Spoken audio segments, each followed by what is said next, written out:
Bien. Ok, sur ce, Rabotai, alors on D'accord. va continuer notre limoud de, de lundi. On va reprendre la Gemara. Donc là, on va, Be'ezrat Hashem, essayer de terminer jusqu'à la prochaine Mishnah. Et si on arrive à clôturer, à achever jusqu'à la prochaine Mishnah, ça veut dire qu'on aura terminé la première Mishnah de Masri Bachot avec toute la Gemara qui était dessus. Donc c'est Baruch Hashem, c'est très bien. Alors là, ce qu'on va vous faire un peu, là, c'est un petit peu technique. Ça veut dire, c'est pas dur, mais c'est juste un peu technique comme ça. Donc on va revoir, on va essayer d'étudier, apprendre ensemble si Dieu le veut. Alors nous sommes Daf Tet Amoud Aleph, page 9, folio A, au niveau du milieu de la page, pour ceux qui suivent, sur la feuille. Alors comme ça.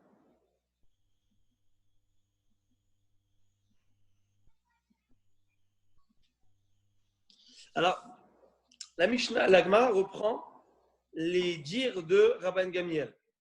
Qu'est-ce que Rabban Gamiel avait dit dans la Mishnah? Si vous prenez tout début, la première Mishnah donc, de la Masechet, c'est écrit que les enfants de Rabban Gamiel sont venus le voir et ils lui ont dit: Papa, nous n'avons pas lu le schéma. Nous étions dans une fête, nous avons oublié. Il leur a dit: la mitzvah est jusqu'à l'aube, donc tant que l'aube ne s'est pas levé, vous pouvez faire encore le schéma. Et tout ce que les Chachamim ont dit, et il dit comme ça. Et il faut savoir, mes enfants, que tout ce dont les Chachamim ils ont dit que la mitzvah en fait s'arrête à Chatzot, véritablement la mitzvah ne s'arrête pas à Chatzot. Elle s'arrête quand? À l'aube. Mais ils l'ont dit pourquoi? Pour que l'homme ne tombe pas dans le piège de la négligence. Mais avant ça, il va dire comme ça. Je vous lis et je traduis littéralement. Ok? Je vais vous lire et je vais vous traduire ce qui est écrit. Écrit comme ça. Amar Lehem, il leur a dit: Imlo ala amud hashachar, chayavim atem likot. Si la lueur de l'aube ne s'est pas encore levée, vous devez faire le schéma. Velo zubilvad amru. Et ce n'est pas seulement ça que les Chachamim ont dit. Lorsqu'ils ont dit jusqu'à minuit. Et la kolma shamru chachamim atratzot. Mais en fait, toute mitzvot, où les Chachamim ont mis une limite, toute mitzvot de nuit, toutes les mitzvot qui appartiennent à la nuit. Et les Chachamim ont mis une limite de minuit. En fait, mitzvata matiel amud hashachar. Le temps de la mitzvah se prolonge jusqu'à l'aube. Ah, ekter chalavim vevarim mitzvata matiel amud hashachar. Qu'est-ce que ça veut dire ça? Vous savez, on fait des corbanotes. Corbanotes et corbanotes de la journée. Il y a le matin, l'après-midi, on fait des shahitot, on fait des corbanotes et on fait ce qu'on appelle la shahita, l'abattage rituel. On prend le sang, on reçoit le sang dans un récipient et ce sang va après faire ce qu'on appelle zrikat adam. On va asperger ce sang sur le misbéach. En faisant cela, on a fait déjà la grande partie de la mitzvah. Maintenant, après, il faut aussi brûler ses graisses et ses membres sur le misbéach. Parfois, il y a beaucoup de membres, il y a beaucoup de graisse, il y a beaucoup de choses. Est-ce qu'on peut le faire après la journée? Oui, on peut le faire même pendant la nuit. Il n'y a aucun problème.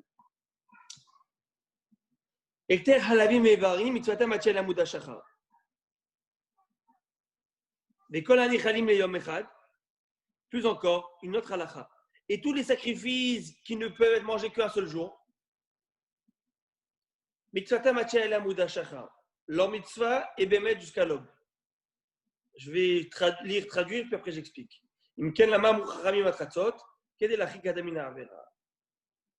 Très bien. J'explique. Rabban Gamiel a dit à ses enfants: toute mitzvot de la nuit, le schéma, la mitzvah de brûler les graisses et les membres du misbéach, on peut le faire le soir aussi. Celle de la journée qui était passée, on peut les continuer à les brûler le soir. La consommation du sacrifice. On doit consommer le sacrifice. Les sacrifices, chaque sacrifice a un temps bien limité. Il y en a que c'est 2 jours, une nuit, il y en a que c'est 2 nuits, il y en a que c'est deux nuits, une journée. D'accord? On va voir comment. Alors, Shnei Yamim Velayla Echad. 2 jours et 1 nuit, comme un shlamim par exemple.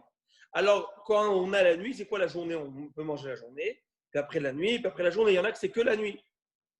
Tu peux le manger, c'est-à-dire journée plus une nuit. D'accord? Il y a des règles, on va le voir.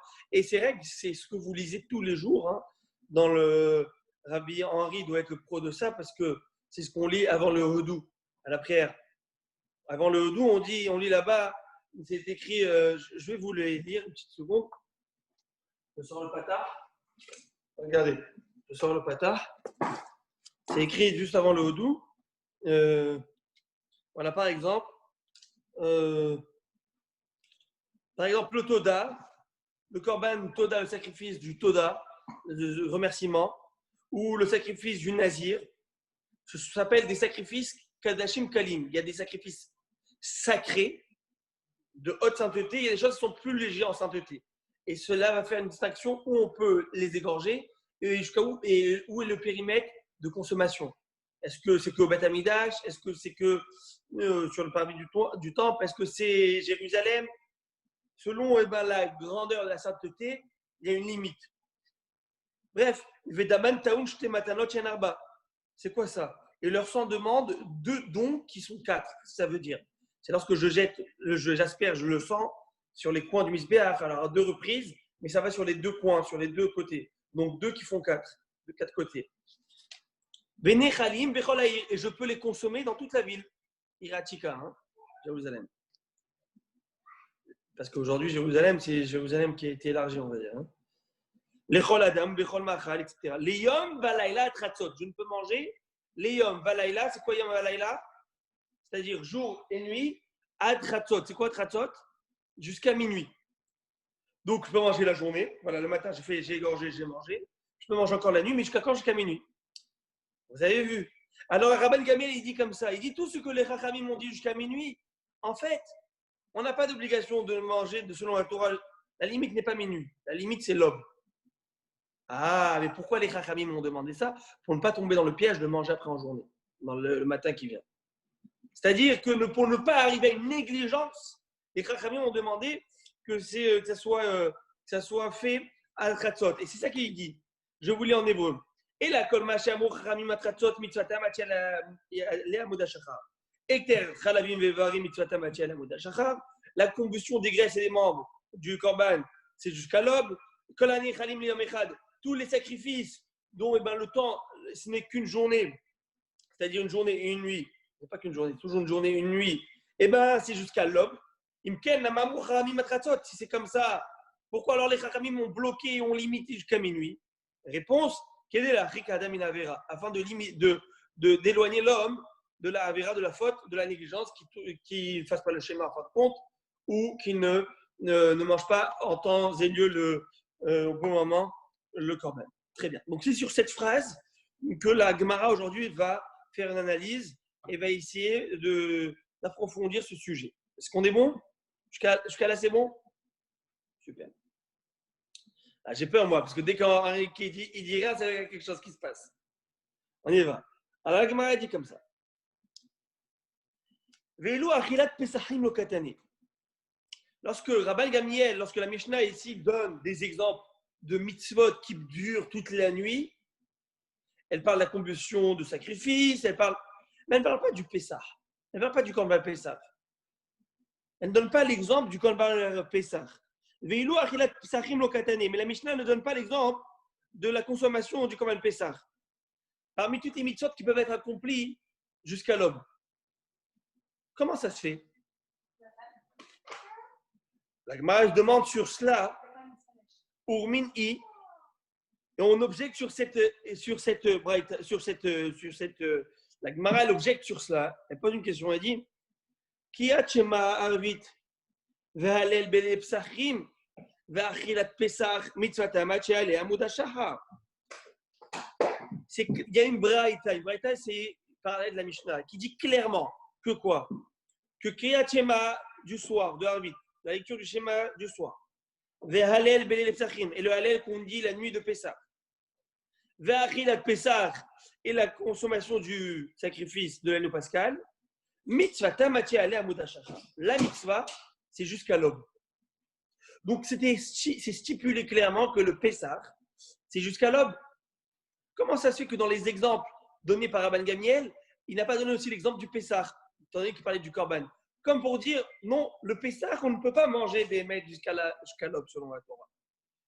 Voyez-vous, donc là, la Gemara, elle demande, est-ce qu'il y a une contradiction entre ces deux sources? Notre source qui donne les exemples d'autres Corban, mais qui ne donne pas l'exemple du Pessah. Et on a une braïta parallèle qui dit clairement que le Pessah, l'agneau pascal, peut être consommé toute l'année. Donc ça, c'est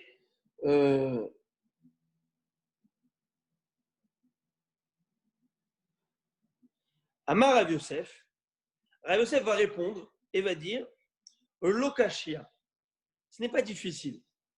Quand est-ce qu'il y a un problème? Quand est-ce qu'on a un problème lorsqu'il y a ce qu'on appelle des propos contradictoires? Les mêmes personnes, le même Tana se contredit. Mais si ces sources, ce sont deux sources différentes, de deux auteurs différents, qui ne sont pas d'accord parce qu'ils ne sont pas d'accord par rapport à cette mitzvah, donc il n'y a plus de problème. Moi, je pense comme ça. Voilà ce que Rabban Gamiel pense. Et l'autre, cette Mishnah, l'auteur, c'est une autre personne. Et voilà ce qu'elle pense. Maintenant, il faudra comprendre pourquoi chacun pense de cette manière. Ça, c'est le travail de la Gemara. Lokashia, il n'y a pas de difficulté à comprendre cela. Rabbi Lazar ben Azaria, la Mishnah qui est la nôtre pense que quoi? Pense que qui pense notre Mishnah qui ne ramène pas, qui n'énumère pas le Pessah dans les mitzvot qui peuvent se prolonger jusqu'à l'aube, c'est suit l'avis de Rabbi Lazar ben Azaria. Tandis que la Beraïta qui pense que la consommation du Pessah peut se faire jusqu'à l'aube, ça suit l'avis de Rabbi Akiva. Quel Rabbi Lazar ben Azaria, quel Rabbi Akiva? De suite, la Gemara va amener une Beraïta qui amène les deux avis.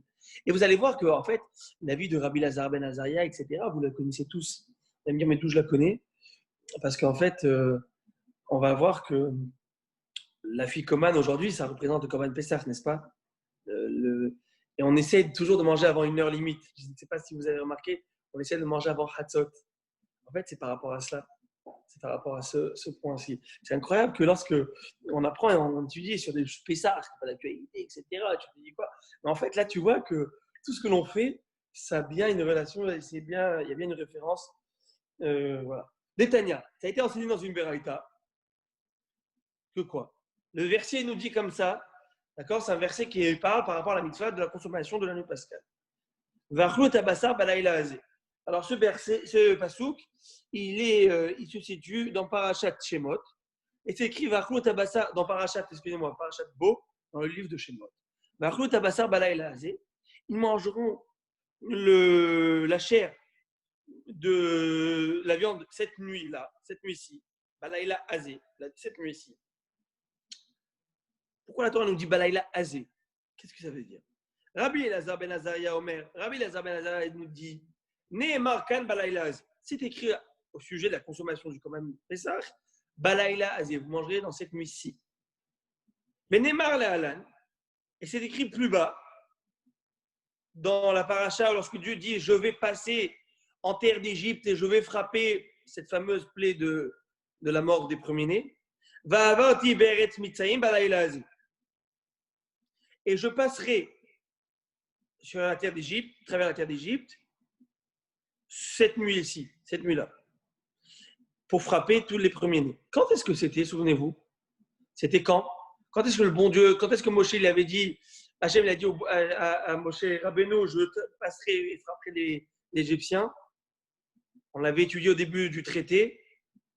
Hatzot, quand est-ce qu'à minuit Dieu va dire, Hatzot Laïla, comment c'est écrit dans le Passouk? On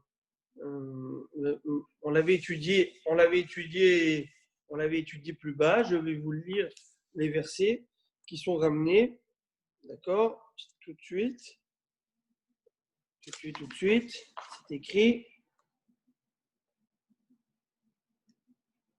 Voilà.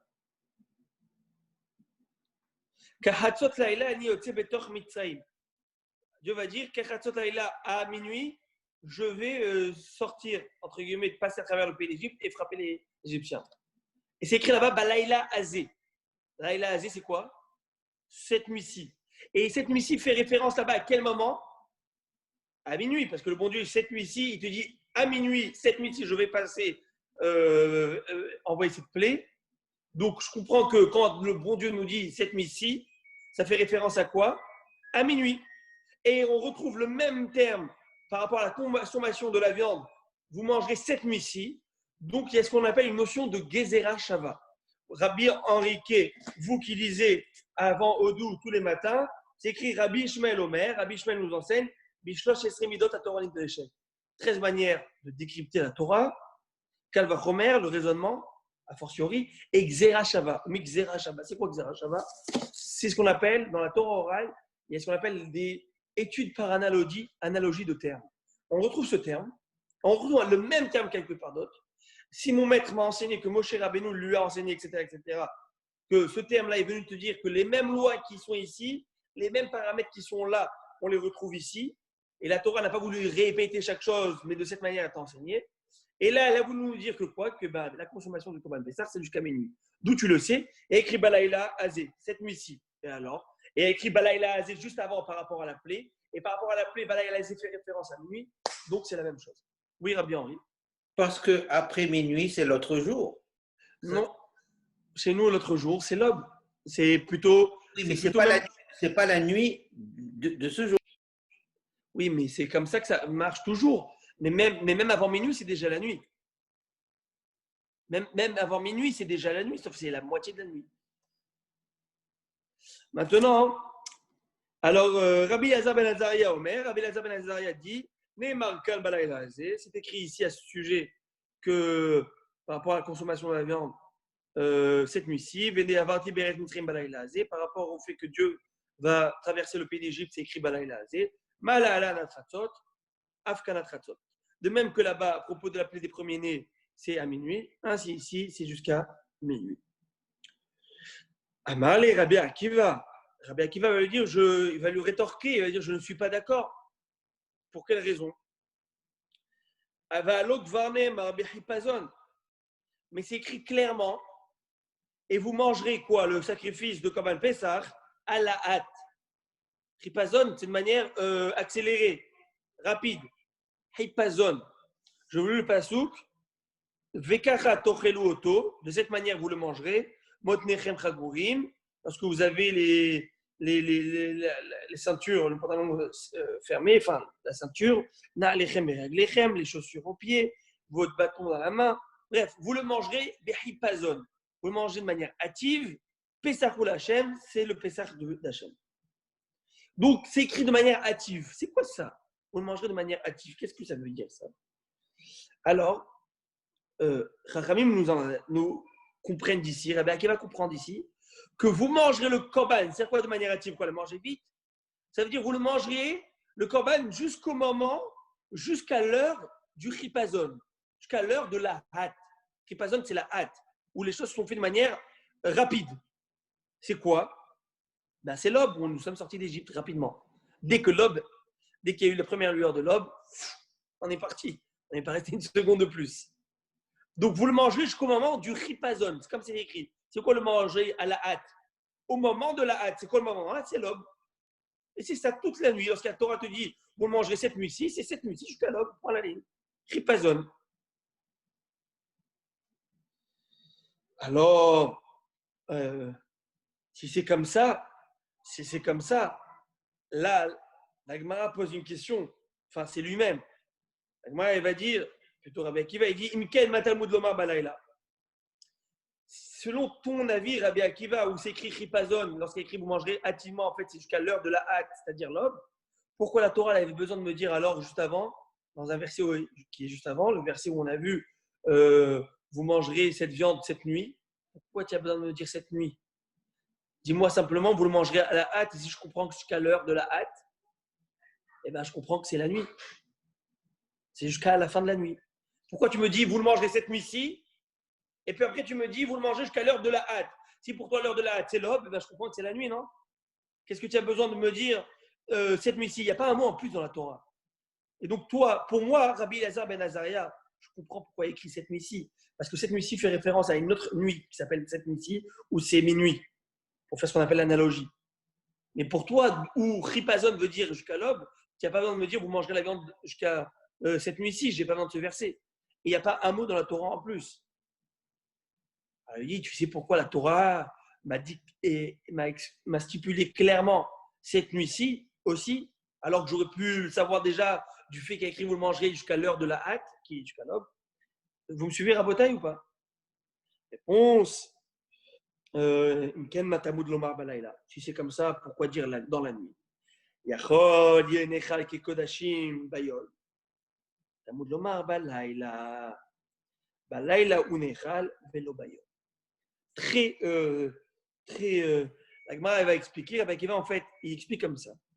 Il dit que les Kodashim, vous savez que le Korban Pessah, c'est un Kodashim Kalim, oui, n'est-ce pas?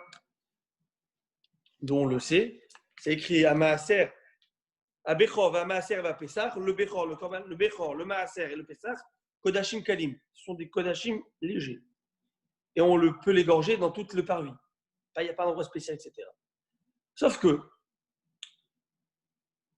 on sait que les autres Kodashim Kalim, les autres sacrifices plus légers, on appelle les Kshelamim, sacrifices où l'homme, le Kohen, mange, le Ben Israël mange, et Hachem, entre guillemets, mange, on met sur Mizbeach un morceau, sur l'autel. Et bien, ça se mange la journée et la nuit. La nuit et la journée. Alors, on aurait pu croire que le Korban Pessah, s'il n'y avait pas écrit Balayla, Balayla, la nuit, alors j'aurais pu dire que dès le moment où j'égorge, ok, dès le moment où j'égorge, je pourrais le manger même en journée. Étant donné qu'il n'y a pas écrit la nuit. Alors, je peux le manger en journée, la nuit qui vient, jusqu'à le moment de la hâte, l'aube. Après, je m'arrête. On va te dire non. C'est le 14 au soir. Que le 14 au soir, là, le 14, on égorge. Le soir, on peut consommer jusqu'à l'aube. Si je ne t'avais pas écrit la nuit, tu aurais pu commencer à le consommer avant, déjà. Ça, je ne voulais pas que tu penses que tu as le droit de le consommer déjà. Petite seconde. Petite seconde.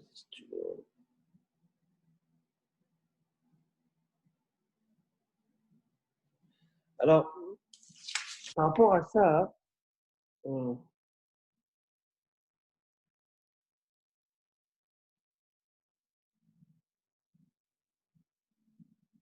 ok. Donc, conclusion de ce qu'on vient de dire, c'est que Rabbi Akiva te dit, moi j'ai besoin du mot laïla et ripazon parce que j'aurais pu croire qu'on peut consommer le korban depuis le jour où j'ai égorgé, c'est-à-dire avant le 14, c'est le soir du 14, entre la nuit du 14 au 15, là tu peux consommer. Mais la Gemara va essayer quand même d'analyser, de développer et d'approfondir leurs différents. Et après, on va rentrer dans un autre sujet culte. On y va. Bishlama les Rabbi Azar ben Azaria dit l'exera shava. Alors, il faut savoir que là, on est vraiment ce qu'on appelle dans des grumeaux. Hein. Il y a des choses un peu difficiles, c'est technique. Comment, si, ça. Après, ça, c'est un peu plus léger, plus agréable. Alors, Bishlama les Rabbi Azar ben Azaria dit l'exera shava. Itztarich les mirtav, les azé. Et là, les Rabbi Akiva, azé, mayabidli. La Gemara, elle laisse pas Rabbi Akiva. Oi, qu'est-ce qu'elle lui fait? Elle lui dit comme ça. Ok, Rabbi Akiva, je comprends pour toi pourquoi il y avait besoin d'écrire la nuit et ripazon. Toi, tu viens de m'expliquer que lorsqu'il y a écrit vous le mangerez jusqu'à l'heure de la hâte, c'est l'aube. Et là, je t'ai rétorqué pour quelle raison il y a écrit alors vous le mangerez cette nuit-ci. Tu me dis il faut écrire automatiquement, on n'a pas le choix d'écrire cette nuit, parce que sinon j'aurais pu croire qu'on peut le manger juste après qu'on l'ait égorgé, en journée encore, parce qu'on l'égorge en journée, la 14 de la journée. Alors non, tu dois attendre, après l'avoir égorgé, tu dois attendre la nuit pour le consommer. Et jusqu'à quand? Jusqu'à l'aube. Très bien. Ça, je comprends. Mais pourquoi il y a écrit alors Alayla Azé, cette nuit-ci? Pour Abi Lazar ben Azaria, j'ai pas le choix d'écrire cette nuit-ci parce que cette nuit-ci, c'est les mêmes termes qui ont été employés par rapport à la plaie des Ménés où il y a écrit cette nuit-ci, je passerai. Donc cette nuit-ci, ce mot Azé, Laïla Azé, vient me dire le même Alayla Azé. Mais pour Rabbi Akiva, si c'est simplement pour me dire qu'on le consomme la nuit et jusqu'à l'aube, simplement dis-moi, et vous le mangerez cette nuit, vous mangerez la nuit. Pourquoi cette nuit si azé? Le mot azé est en plus. Vous voyez la question de la Gemara? Alors là, vous allez me dire, bah, on va, franchement, ce mot ci, ce mot en plus, là, franchement, on va pas on va pas prendre la tête pour eux. Alors, vous connaissez cette fameuse histoire, je vais la raconter 10 fois. Eh bien, chaque virgule est importante dans la Torah. Il y a l'histoire de le rabbin qui expliquait dans son Dvar Torah du samedi matin, où chaque mot de la Torah, chaque point, chaque lettre est tellement importante et a toute sa valeur. Et un gars, il a dit, ah, ouais, khalas, ça fait. Il ne faut pas exagérer cela. Okay. Il dit, écoute, pas de problème, je t'enverrai tout ça, toute l'explication de ce que je viens de dire en long et en large. Donne-moi ton adresse email. Alors, il lui donne son adresse email et il lui donne, je ne sais pas moi, Coco à commercial, gmail.com. Très bien. Le Shabbat prochain, il rencontre le rabbin. Il lui dit, alors, est-ce que tu as eu mon email? Il lui dit, Rabbi, je n'ai eu aucun email. Il dit, comment ça se fait? Je t'ai envoyé un email. Il lui dit, je n'ai eu aucun email. Il dit, attends, c'est bien, ton email, c'est bien Coco à commercial gmail.com. Il dit, Rabbi, gmail.com. Il dit, ça va, pas pour un petit point. Il dit, un point, il dit, tu sais ce que c'est ce point, Rabbi? Ce pixel fait que l'adresse est. Mais c'est tout un monde qui est derrière ce point, ce pixel. Vous savez qu'est-ce qu'il y a comme serveur derrière et les adresses, où ça va, et les ponts, et les connexions, etc. Il dit, ah, ce petit point, ça fait toute une différence. Voilà ta réponse, monsieur. On avance. Rabbi Henri, vous méditerez à cela. Sur cela. Alors maintenant, regardez comment il va sortir son épingle du jeu. Elle est excellente, celle-là. Franchement, il faut vraiment être, comme je dis, talmudiste. La Gemara va dire, c'est très simple. Tu sais pourquoi il a besoin Laïla Azé cette nuit-ci, Azé, si. Les Maouté, Laïla Aher ou Deata. Ça vient t'exclure une autre nuit où j'aurais pu croire que c'est écrit dans la Torah, tu peux manger donc la nuit et jusqu'à l'aube. Cela, c'est clair. Et le mot Laïla est venu m'exclure pour moi, Rabbi Akiva, de ne pas la consommer durant la journée avant la nuit du 14 au 15. Mais j'aurais pu croire qu'il y a une seconde nuit où on peut consommer le Korban Pessah. Quelle nuit? Le prochain nuit. Ça veut dire que j'aurais pu croire et dire que le Korban Pessah, c'est exactement comme un Shelamim. Et le Shelamim, on peut manger la journée. Je vous lis. Shelamim velaïla echad. Alors je vous lis. Le Shelamim, on peut manger en journée, d'accord? La nuit et la journée. À l'aube, c'est fini. Donc 2 jours, 1 nuit. Le Korban Pessah ou la Mitzah et la nuit, donc c'est l'envers. J'aurais dit 1 nuit, d'accord, je commence par la nuit ici, toute la nuit, la journée et la prochaine nuit aussi. Alors peut-être que la journée, non. Pourquoi? Parce que la Torah, elle a dit clairement la nuit et non pas la journée. Alors j'aurais dû faire une pause. En journée, non, la Torah t'interdit de manger. Mais la prochaine nuit, tu peux y aller, tu peux manger. Je vous lis. Les maouté laïla acher ou data. Salka data ramina. J'aurais pu penser et dire Oïn ou Pessar Kodashim Kalim ou Shlamim Kodashim Kalim. Puisque le sacrifice du Pessar, ça s'appelle un Kodashim Kalim. Et le sacrifice des Shelamim, c'est aussi un Kodashim Kalim. Ma Shelamim Nechalim Shnei Yamim Belayla Echad. Comme l'offrande du Shelamim, elle peut être mangée pendant 2 jours et la nuit qui est entre, la nuit intermédiaire. Av Pessar Nechal Shtei Lailot Bemakom Shnei Yamim. Ainsi, le Korban Pessar, j'aurais pu dire qu'elle peut être consommée durant 2 nuits à la place des 2 jours dans un Korban Shlamim. C'est-à-dire le parallèle des 2 jours dans un Korban Shlamim, c'est 2 nuits dans un Korban Pessah. Et j'aurais pu dire, why not? En journée, d'accord, je comprends, mais les 2 nuits, je peux manger. Ça veut dire la nuit du 14 au 15, arrive l'aube, je m'arrête. La journée, je dois attendre, je le mets au frigidaire. Et le soir prochain, je continue à manger mon Korban Pessah avec la famille. Pourquoi pas? Un gros Korban, il y a de quoi manger. Et c'est pourquoi la Torah est venue te dire, Laïla Azé, this night, cette nuit-ci, pas une autre nuit. C'est-à-dire que j'ai besoin d'écrire la ripazon. Quand est-ce que je peux manger jusqu'à l'heure de la hatlob? J'aurais pu croire que je peux le manger en journée auparavant. Non, Laïla, la nuit. J'aurais pu croire, alors la nuit, peut-être 2 nuits. Azé, cette nuit-là. Et pas une autre nuit. Waouh! C'est une bonne question. Et peut-être cette logique est vraie. Comment Rabbi Elazar ben Azaria, lui, d'où il va sortir cet enseignement qu'on ne pourrait pas? Si lui, déjà, il utilise l'Aïla Azé, c'est quoi l'Aïla Azé? Cette nuit-ci, pour un enseignement, quel enseignement? Qu'on ne peut manger le Korban Pessah que jusqu'à Khatzot. Le mot Azé, pour lui, n'est plus disponible pour nous enseigner, comme Rabbi Akiva, que ça vient m'exclure une deuxième nuit. Comment lui, d'où pour lui, on sait qu'on ne peut pas manger une deuxième nuit de Korban Pessah? Il ne peut pas l'apprendre du mot Azé parce que lui, il l'a déjà utilisé pour la Xera Shava, pour l'analogie. Réponse, bah, c'est clair. C'est écrit dans la Torah, l'autotiru memono ad boker. Vous ne pouvez pas en laisser jusqu'au matin. Tu crois vraiment que tu vas mettre au frigidaire, après tu vas manger la nuit? Si la Torah te dit jusqu'au matin, c'est fini, c'est fini. Qu'est-ce que tu penses? Tu penses que tu vas faire une pote, tu vas manger ou tu as déjà vu ça? Et donc, quand la Torah te dit tu n'en laisses rien la première nuit, c'est que tu n'en laisses rien. Comment voudrais-tu consommer la seconde nuit si tu n'en as plus? Tu n'en as plus, tu n'en as plus. Rabbi Akiva dit non, je ne suis pas d'accord. Alors, si c'est comme ça, Rabbi Akiva aussi aurait pu utiliser ce verset plus simplement, sans qu'on ait besoin de dire azé. Réponse, lorsque la Torah te dit vous en laisserez plus jusqu'au matin, on aurait pu croire jusqu'au second matin, si c'était permis de manger les deux nuits. Réponse, c'est ce que pense Rabbi Akiva. Mais Rabbi Elazar ben Azaria, il dit là, tu exagères. Ce qui est écrit Boker, c'est un matin. Toi, tu vas dire que s'il n'y avait pas écrit Laïla Azé cette nuit-ci, tu aurais pu dire que quoi? Tu penses qu'on aurait pu penser que je peux manger la nuit du 14 au 15, je m'arrête en journée, après la nuit du 15 au 16, et la Torah te dit, et le matin, il n'y en a plus. Elle parle du premier matin, et c'est la nuit du 14 au 15. Et la Torah nous a appris pour nous, moi, Rabbi Elazar ben Azaria, que Azé veut dire jusqu'à Khatzot. Jusqu'à minuit, tu ne peux plus consommer le Korban Pessah. Pour toi, Rabbi Akiva, pour Rabbi Akiva, lui, pas du tout. On a le droit de le manger jusqu'à l'aube. Alors, à Botaï, laissez-moi s'il vous plaît. Voilà. Donc là, on a vu cette marloquette qui est technique entre Rabbi Akiva et Rabbi Elazar ben Azaria. Et donc, pourquoi on parle de ça? On dit que certainement notre Mishnah pense comme Rabbi Elazar ben Azaria, qui statue que le Korban Pessah, la consommation n'est que jusqu'à minuit.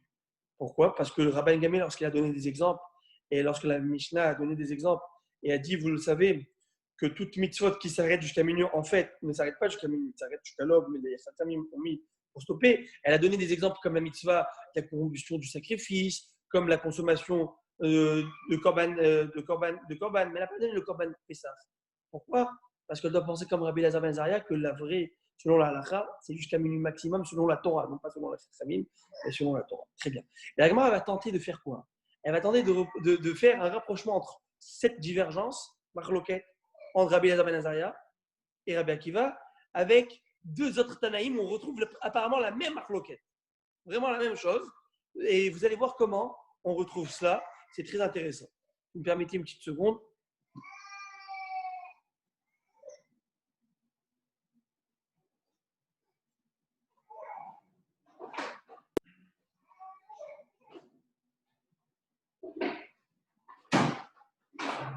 Pour moi qui suis du niveau élémentaire, j'assiste à un cours d'université là.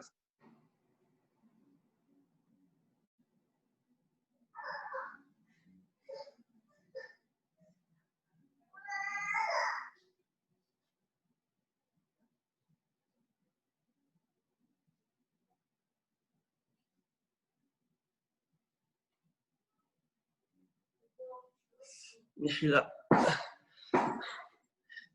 On va te donner le diplôme à la fin, Henri, t'inquiète pas. Le diplôme de Gemara? Non, le diplôme universitaire. Pour moi qui suis au niveau élémentaire ou maternel, j'assiste à un cours universitaire là. Non, mais Rabbi Henri, vous avez Puissant, le potentiel du potentiel, Baruch Hashem. C'est puissant. Alors, non, là, c'est vrai que c'est, comme je l'ai dit, j'ai introduit au début, c'est vrai que, et c'est pourquoi très souvent, des fois, selon le public, après, parfois on saute ce genre, parce que parfois, tu te dis, oh, je suis là. Mais je voulais vraiment pas, je préférais en tout cas ne pas sauter, parce que je voudrais peut-être Hachem que lorsqu'on termine, on pourra dire, on l'a fait.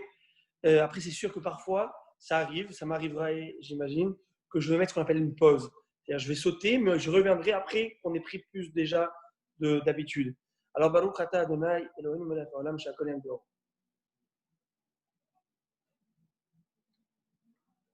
Alors, c'est écrit, on avance. Va'anetanae ke'anetanae. Et ces Tanaïm, Rabbi Elazar ben Azaria et Rabbi Akiva, apparemment, ils sont en marloquette. Ils sont en marloquette, en divergence sur le même point que ces Tanaïm. Quel Tanaïm? Des Tanya, car c'était enseigné dans une Beraïta. Alors, la Beraïta amène un verset. D'accord? C'est un verset dans le livre de Devarim. Le verset dit comme ça.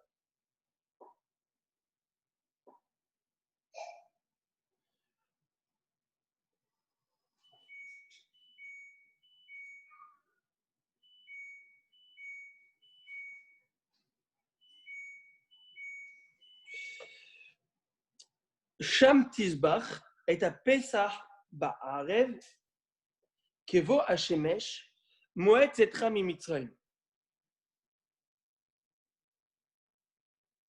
Donc Hachem te dit que lorsqu'on arrivera au Beth Amikdash, dans l'endroit où Dieu va choisir, installer son nom, etc., là-bas, tu devras faire égorger Sham Tizbach. Là-bas, tu sacrifieras, tu égorgeras, tu feras le sacrifice de l'offrande du Pessah. C'est quoi? Alors, on va te traduire. Ba Erev, c'est quoi Erev? La nuit. La soirée. Hein? La soirée. La nuit. Alors, regardez, on va être. Alors, aujourd'hui, on dit Erev, Erev Tov, bonne soirée.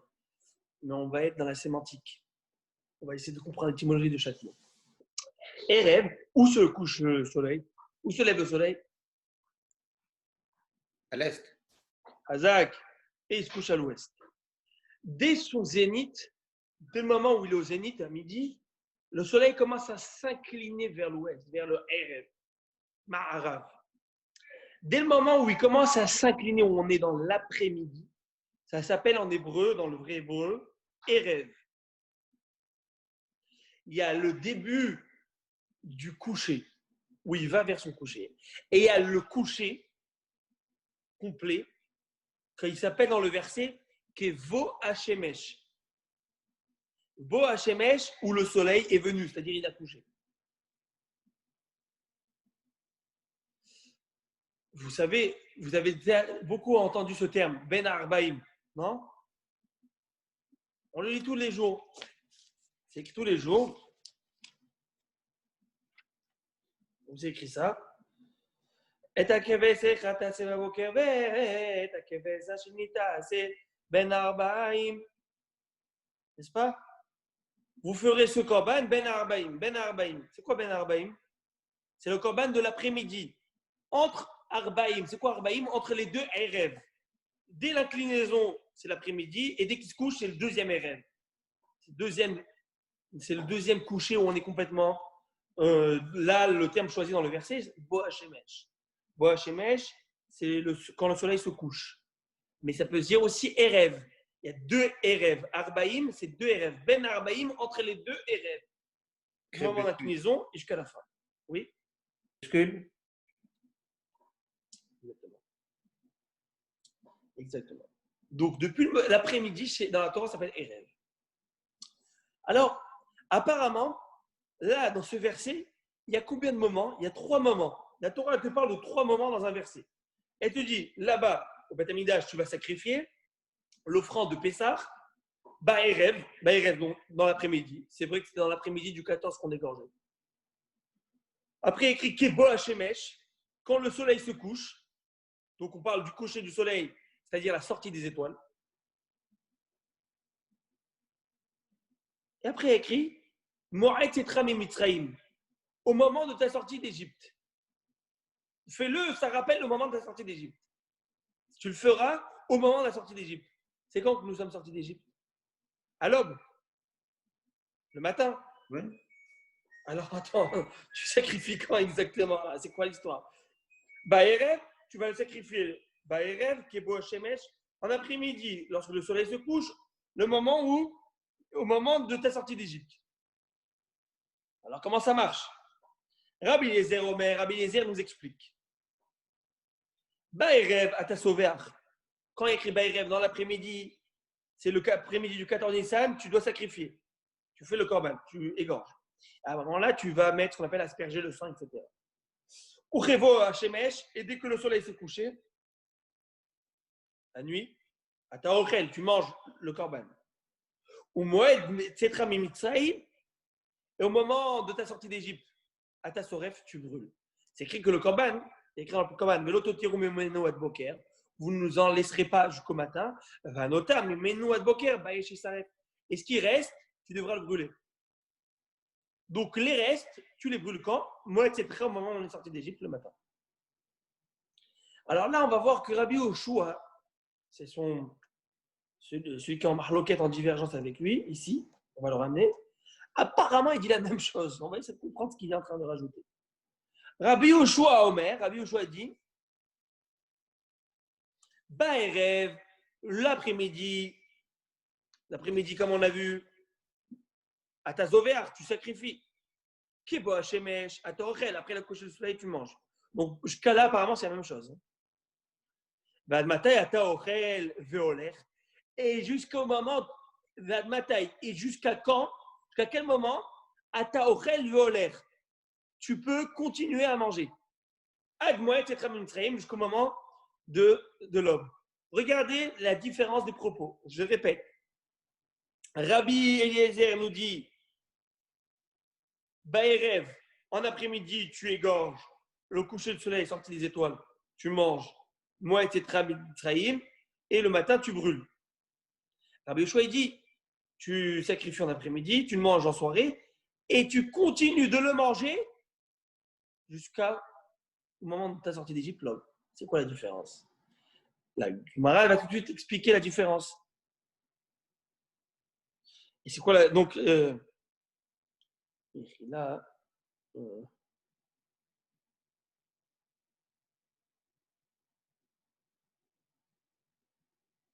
Alors, non, pas la Gemara, mais la Gemara va amener encore une fois pour comprendre Rabbi Akiva. Mais là, ce qu'on comprend d'ici, donc, c'est quoi la différence entre Rabbi Akiva, entre Rabbi Yoshua et Rabbi Eliezer? C'est que Rabbi Eliezer pense que la consommation, c'est quand? C'est la nuit. C'est quand la nuit? Jusqu'à minuit.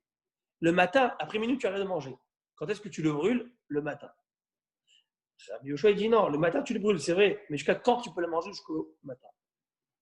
Parce qu'il a dit, tu continues de le manger. Il écrit Admatai, jusqu'à quand? Ataochel veoler, jusqu'à quand tu manges et tu continues de manger jusqu'au matin.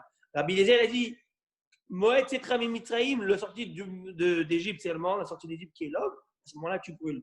Et quand tu manges la nuit jusqu'à minuit, c'est tout. Apparemment, donc c'est la même chose. La Gemara va essayer de comprendre. Mais bon, on a compris, on a amené des études par analogie entre Rabbi Akiva et Rabbi Eliezer ben Azaria. Pourquoi ils sont pas d'accord?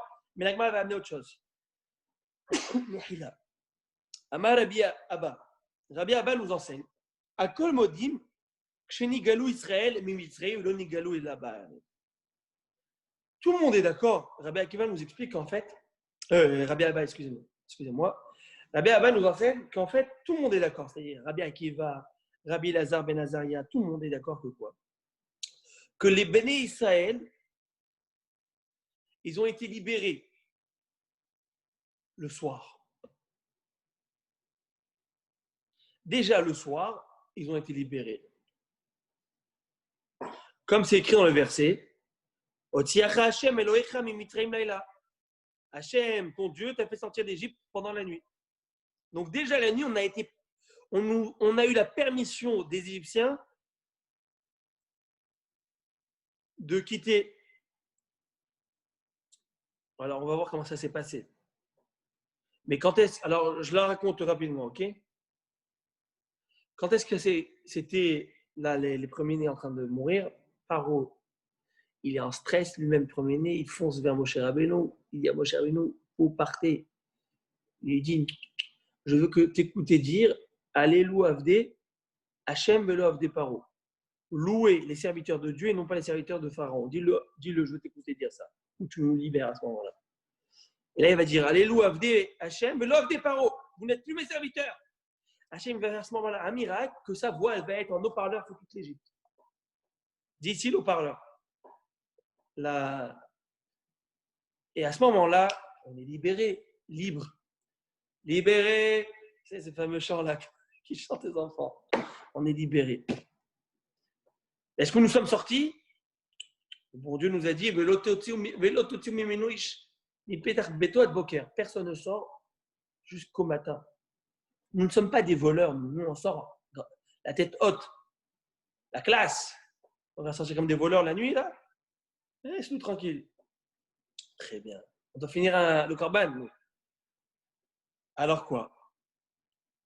Alors c'est écrit comme ça. Tout le monde est d'accord que nous avions eu la permission, entre guillemets, que Dieu nous a libérés théoriquement la nuit. Mais quand est-ce que nous sommes sortis? Et la Bayom, en journée, le matin, comme c'est écrit, Mimachorat à Pessah, le lendemain de l'offrande du Pessah, il y a tout Béné Israël, Béadrama, les Béné Israël sont sortis, la main haute, mais c'est la tête haute, ok? Alman Echleku. Sur quoi? Alors, sur quoi ils ne sont pas d'accord? Al-Shat Hipazon. Parce que la question qui se pose, lorsque c'est écrit dans la Torah, vous mangerez à la hâte, alors apparemment c'est écrit jusqu'à l'heure de la hâte, c'est l'homme. Alors même si Rabbi Lazar ben Azaria, il a une Gezerah Shava analogique, etc., mais c'est écrit jusqu'à l'heure de la hâte apparemment. Donc si c'est la hâte, ben c'est jusqu'à l'aube, si tu veux. Et ça dépend comment tu vois les choses. Et c'est là qu'on regardez la finesse. Rabbi Lazar ben Azaria, ça va. Rabbi Lazar ben Azaria nous dit, lorsque c'est écrit dans la Torah, vous mangerez le korban jusqu'à l'heure de la hâte. L'heure de la hâte de qui? Des Égyptiens. Où les Égyptiens nous ont dit, cassez-vous, dégagez d'ici, partez, on ne veut plus de vous. C'était le soir. Ils n'en pouvaient plus. Partez, s'il vous plaît. Ça, c'est la hâte. Minuit pour nous. Rabbi Akiva va dire, non, la hâte de nous. On est parti quand précipitamment, rapidement, le matin. C'est-à-dire le mot chipazon, lorsqu'il y a écrit la hâte, vous le mangerez jusqu'à l'heure de la hâte. L'heure de la hâte de qui? Rabbi Lazar comprend, c'est l'heure de la hâte des Égyptiens. C'était quoi? Partez de chez nous. C'était minuit, le soir. Ils n'en pouvaient plus, ils voyaient leur enfant mourir. Mais Rabbi Akiva dit non, l'heure de la hâte, c'est l'heure de la hâte de nous. Nous, les Bnei Israël, lorsqu'on nous sommes sortis hâtivement le matin.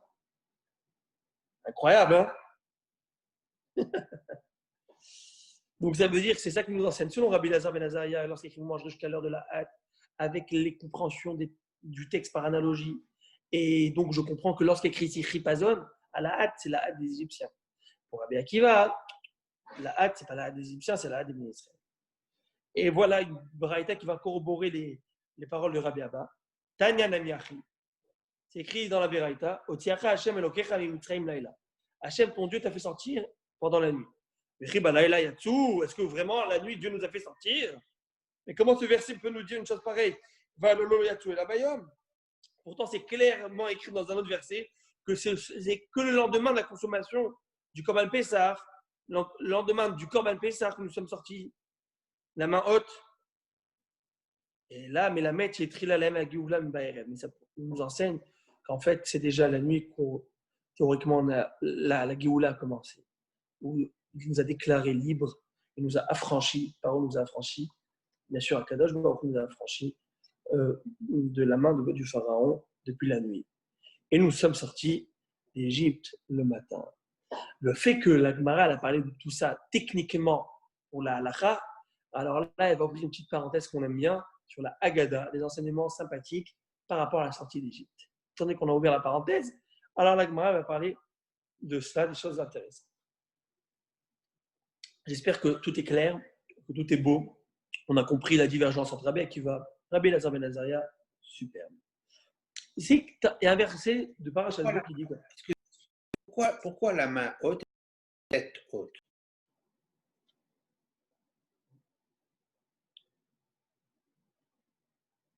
Pourquoi la main haute et pas la tête haute? Parce qu'en fait, la tête haute, c'est français, d'accord? Mais si je ne m'abuse, l'esclave, si je ne m'abuse, l'esclave ne peut jamais lever la main plus haut que son maître. Dans le sens là où, lorsque nous sommes affranchis, on lève la main, on dépasse. Parce que bon, la tête, tu ne peux pas la lever plus. Qu'est-ce que tu vas faire? Tu peux juste l'incliner. D'accord? Mais la maot, c'est comme pour dire, je vais au-delà. À mon humble avis, c'est ça l'idée. C'est comme ça que la Torah elle dit. D'accord? Je vais au-delà de. Je m'affranchis. Je dépasse une limite. La limite, c'est la tête, entre guillemets, mais non, je vais au-delà de cela. Vous n'êtes pas ma tête, ma main est plus haute. Alors, c'est une manière de parler dans la Torah, d'accord? C'est pas. En français, on dit la tête haute. En anglais, on dit. Non, parce que vous avez dit, on veut pas partir comme des voleurs, on veut partir quand La tête haute. non, la tête, non, quand ce sera le moment de partir. Alors maintenant, on va voir un verset, comme nous sommes en rapport à cette Mitzrayim, où Dieu va dire à Moïse, Daberna be'oveam, je vous lis. Alors parle, je t'en prie, aux oreilles du peuple, que quoi? Ve'yeshalu ish medreu, ve'yesha medreu, tel que les chesed chlezav. Que chaque homme demande à son prochain, et chaque femme à son ami, des ustensiles, que les chesed chlezav, des ustensiles d'argent, des ustensiles d'or. En deux mots, il faut piller l'Égypte. Emprunte, allez emprunter. Et c'est intéressant que Amré Debe Rabbi Yanaï, dans le Beth Midrash de Rabbi Yanaï, on a enseigné que lorsque Hachem dit à Moshe, Daberna, c'est quoi Daberna? C'est parle, na, venna, ela, lachon, bakasha. Le terme na, c'est je t'en prie. C'est une supplication, je t'en supplie. Moshe, je t'en supplie. Dis au Bnei Israël d'emprunter de l'argent. Je t'imagine un gars, il te dit, je t'en supplie, prends de l'argent. Pourquoi Dieu supplie? Est-ce qu'il y a besoin de supplier déjà pour avoir de l'argent? Quelqu'un, tu lui dis, va, tu vas te faire un jackpot. Donne-moi l'adresse. Pourquoi il supplie? S'il te plaît, mets une pression sur Israël qu'ils aillent tous ramasser de l'argent. Qu'ils aillent tous prendre de l'or et de l'argent. Regardez ce qu'il y a écrit. Amarle Akadosh Baruch Hu le Moshe. Hachem a dit à Moshe, si on pourrait dire de cette manière, d'accord? Kaviachol. Bakasha mimcha. Je t'en prie. Est-ce que Dieu a besoin de Moshe? C'est une manière. L'air véhément lahem d'Israël. Va dire au Bnei Israël, Bebakasha mikem. Va leur parler et va leur dire, je vous en prie, faites-le. Comme si vous rendez un service. Sha'alou mimitrim kele chesef lezav. Allez prendre et allez emprunter, allez demander de l'argent et de l'or des Égyptiens. Pour quelle raison? Pourquoi c'est si important? Chez Yomar, Oto Tzadik, pour pas que ce Tzadik, c'est qui ce Tzadik? Abraham Avinu, ne dise pas Va vadum veinu otam ki yembaim. Hachem avait fait une promesse. Vous vous rappelez dans l'alliance des morceaux, il avait dit quoi à Abraham? Tes enfants seront asservis par un peuple étranger et ils sortiront de là-bas avec une grande richesse. Alors pour que Abraham, que ce tzaddik ne dise pas les affliger, il a bien su leur faire ça, mais les faire sortir avec la seconde partie de la promesse, les faire sortir avec une grande fortune, ça il a complètement zappé. Pour pas qu'ils me disent une chose pareille, je t'en supplie. Pour qu'ils disent, ah voilà, Hachem il a accompli son engagement du début jusqu'à la fin. Alors va leur demander qu'ils aillent prendre de l'or et de l'argent. Amroulo. Les Bnei Israël, et pourquoi il fallait supplier les Israël? On va dire, ouais, supplier. N'oublions pas qu'on parle d'esclaves. D'accord? Tout un peuple d'esclaves. Tout un peuple de personnes qui ont toute la. Être esclave, c'est pas simplement le corps, d'accord? Il y a un asservissement même psychologique. Il va leur dire, s'il vous plaît, allez prendre l'argent. Il y a un rouleau, ils vont lui dire, si seulement on peut sortir nous-mêmes, libres, seulement, sans rien. On peut comparer ça à une personne qui était dans une prison. Et les gens lui disent tu sais, demain, on va te faire sortir de la prison. Le gars, il devait prendre perpète. On lui dit tu sais, demain, on va te faire sortir de la prison. On te donnera beaucoup d'argent. Lui, il leur répond je ne sais pas ce qui va se passer demain. Ne me donne pas de l'argent, mais fais-moi sortir aujourd'hui de la prison, s'il te plaît. pas de service, juste fais-moi sortir de là, on verra. Mieux vaut un tu as que deux tu en auras dans le sens. D'abord, fais-moi sortir d'ici, c'est pas ça qui est important. Alors, les bénis Israël disent à Moshe, franchement, tu viens nous demander de prendre l'argent, je crois que c'est ça qui nous intéresse. Laisse-nous partir de cet endroit-là, de cet étau de fer. Si on peut partir de là-bas, dis merci, ça suffit. C'est pourquoi il fallait que Moshe Rabbeinu, Dieu demande à Moshe, s'il te plaît, supplie-les, je t'en prie. Pour que cet engagement que j'ai fait à Abraham tienne.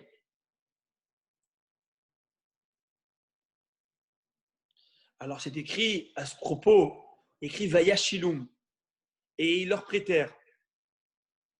Comme si, il y a plusieurs manières de dire Vayashilum, Vayishal, il y a plusieurs manières. Vayashilum ici, c'est comme si, c'est écrit ils leur prêtèrent, mais on l'a forcé à prêter. Vayashilum. Comme si les Égyptiens étaient forcés à prêter. Alors, c'est qui était forcé? Les Égyptiens étaient forcés de prêter ou c'est les Juifs qui étaient forcés d'emprunter? Et la Gemara va dire deux choses. Il y en a qui disent que c'était les Égyptiens qui étaient forcés de prêter, pas le choix. Ils étaient comme ça. Ils avaient peur. Il y en a qui disent non. En fait, c'était bien Israël, ils ne voulaient pas. Il dit quoi? Laisse-moi nous sortir tranquillement. Je crois qu'on va prendre des kilos et des kilos d'or là. On va le voir, les attachés dans le prochain shiur.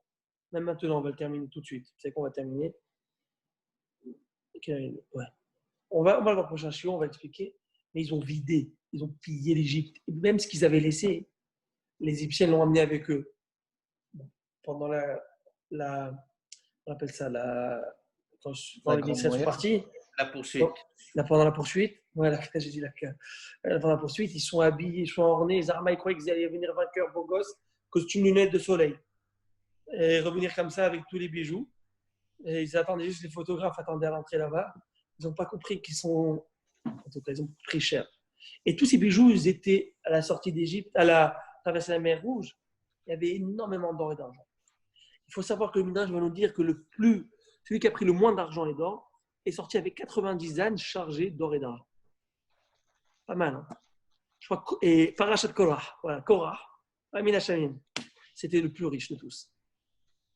Plus de 300 ânes, si je ne me trompe pas, il nous dit le Me'am Loez, que chacun était chargé de 2 coffres, et chaque coffre, il y avait juste les clés des prochains coffres. Les clés. Le gars, Bill Gates ou Buffett, petit.